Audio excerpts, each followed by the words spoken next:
Hyderabad central యూనివర్సిటీలో విద్యార్థినిపై professor అత్యాచార యత్నం ఘటనలో మరికొన్ని విషయాలు వెలుగులోకి వచ్చాయి.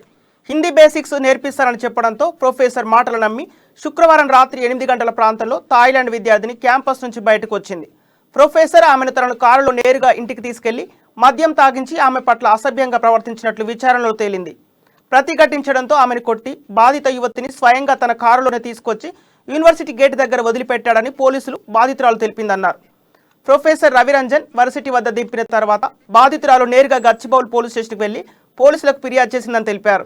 గతంలో ప్రొఫెసర్పై 3 కేసులు నమోదైనట్టు పోలీసులు తెలిపారు. ప్రొఫెసర్ రవిరంజన్పై యూనివర్సిటీ యాజమాన్యం సస్పెన్షన్ వేటు విధించింది.